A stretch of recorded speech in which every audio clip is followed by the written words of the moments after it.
ഈശോ മിശിഹായ്ക്ക് സ്തുതിയായിരിക്കട്ടെ. ഈശോ മിശിഹായിൽ സ്നേഹിക്കപ്പെടുന്നവരെ, യെർമീയ പ്രവാചകൻ്റെ പുസ്തകം 6-ാം അധ്യായം 13-ാം തിരുവചനമാണ് നമ്മളിന്ന് ശ്രവിക്കുക. അവിടെ ഇപ്രകാരം അരുളിച്ചെയ്യുന്നു: കർത്താവിൻ്റെ അരുളപ്പാട്, ചെറിയവൻ മുതൽ വലിയവൻ വരെ ഓരോരുത്തരും തിന്മ നിരൂപിക്കുന്നു. ശ്രദ്ധിക്കുക, ചെറിയവൻ മുതൽ വലിയവൻ വരെ ഓരോരുത്തരും ലാഭക്കുതിയന്മാരാണ്.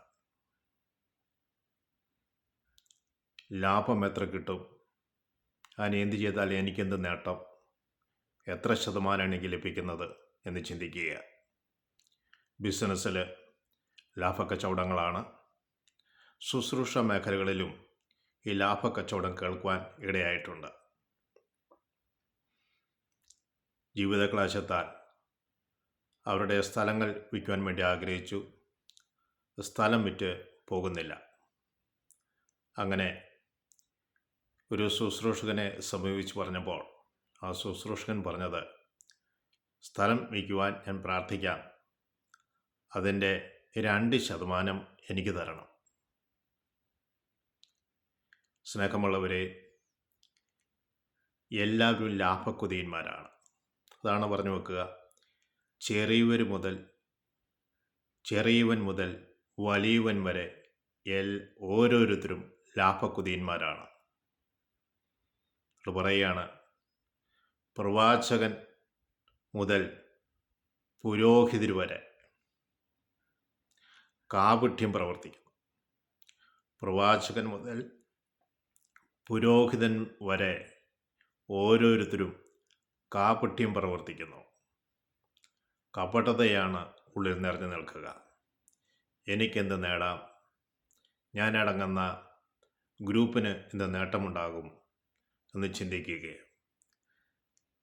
യഥാർത്ഥത്തിൽ ഒരു പ്രവാചകനെയോ ഒരു പുരോഹിതനെയോ ജനം സന്ദർശിക്കുമ്പോൾ പുരോഹിതനിൽ നിന്ന് നിയമവും പ്രവാചകനിൽ നിന്ന്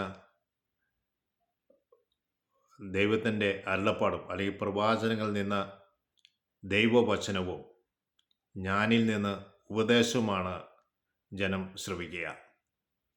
പുരോഹിതൻ്റെ അടുത്തോ പ്രവാചകൻ്റെ അടുത്തോ എത്തിക്കഴിയുമ്പോൾ അവരെല്ലാവരും കാപട്യ മനോഭാവത്തോടെയാണ് പെരുമാറുന്നത് എന്ന് യെർമീയ പ്രവാചകൻ പറഞ്ഞു വെക്കുകയാണ്. എൻ്റെ പേരിന് വേണ്ടി, എനിക്കത്ര റീച്ച് കിട്ടുന്നതിന് വേണ്ടി തത്രപ്പെടുകയാണ്. എല്ലാം നല്ലതാണ്, ആൾക്കാരിലേക്ക് എത്തിക്കുന്നത് നല്ലതാണ്, അനേകരെ ഈശോയെ അറിയുന്നതും നല്ലതാണ്. സ്നേഹമുള്ളവരെ, തുടർന്ന് പറയുകയാണ്, സമാധാനമില്ലാതിരിക്കെ സമാധാനം എന്ന് പറഞ്ഞ് എൻ്റെ ജനത്തിൻ്റെ മുറിവുകൾ നിസ്സാരവൽക്കരിച്ച് അവർ വെച്ച് കെട്ടി. അവർ നിസ്സാരവൽക്കരിക്കുകയാണ്. സമാധാനം അവർക്കില്ല. കാരണം അവർ ലോകത്തിൻ്റെ വ്യാമോഹങ്ങളിലായിരിക്കുന്നതുകൊണ്ട്, പല ചിന്തകൾ അവരെ ഭരിക്കുന്നതുകൊണ്ട് അവർക്ക് സമാധാനമില്ലാതിരിക്കെ തന്നെ സന്ദർശിക്കുന്ന ജനത്തോട് അവർ പറയും, സമാധാനം. ഓരോ പ്രശ്നങ്ങൾ കേൾക്കുമ്പോൾ അത് ദൈവസന്നിധിയിൽ എത്തിക്കുന്നതിന് മുമ്പ് തന്നെ അവരുടെ ഒരു വാക്കാണ് സമാധാനം. അത് എൻ്റെ ജനത്തിൻ്റെ മുറിവുകൾ, ഇങ്ങനെയാണ് തിരുവചനം പറയുക, തൻ്റെ ജനത്തിൻ്റെ മുറിവുകൾ നിസാരവൽക്കരിച്ച്.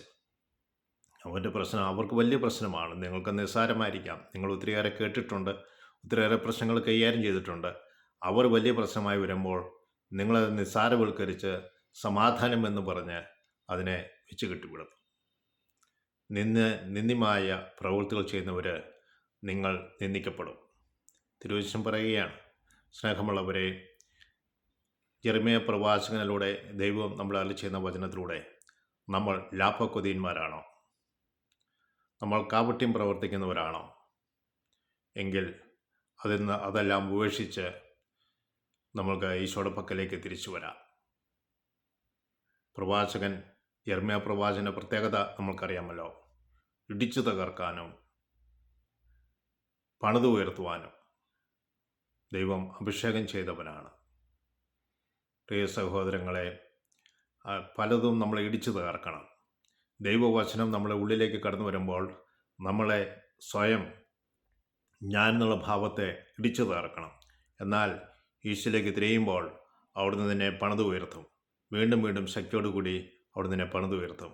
അതിനാൽ സമാധാനമില്ലാതിരിക്കെ ജനതയോട് സമാധാനം എന്ന് പറഞ്ഞ് അവരുടെ ക്ഷതങ്ങൾ നിസ്സാരവൽക്കരിച്ച് വെച്ച് കെട്ടാതെ അവരിലേക്ക് യേശുവിൻ്റെ സ്നേഹം, യേശുവിൻ്റെ സൗഖ്യം അവരിലേക്ക് ഒഴുക്കിക്കൊടുക്കുവാനും ആശ്വാസത്തിൻ്റെ വാക്കുകൾ, ദൈവവചനങ്ങൾ, നിയമങ്ങൾ, ഉപദേശങ്ങൾ നൽകി അവരെ യേശുവയുടെ പക്കലേക്ക് അടുപ്പിക്കുവാനും സ്വാതന്ത്ര്യത്തോടും സ്നേഹത്തോടും സമാധാനത്തോടും വസിക്കുവാൻ ഇടയാക്കുവാൻ നമുക്കാവുന്ന വിധം അവരോട് ചേർന്ന് പ്രവർത്തിക്കാം, അവർക്ക് വേണ്ടി പ്രാർത്ഥിക്കാം. എന്നെ ശ്രവിക്കുന്ന ഏവരുടെ ജീവിതത്തിലും ഈ വചനത്തിൻ്റെ അർത്ഥം ആഴത്തിൽ പതിവാൻ ഇടവരുത്തട്ടെ എന്ന് പ്രാർത്ഥിക്കുന്നു. പിതാവിനും പുത്രനും പരിശുദ്ധാത്മാവിനും സ്തുതി.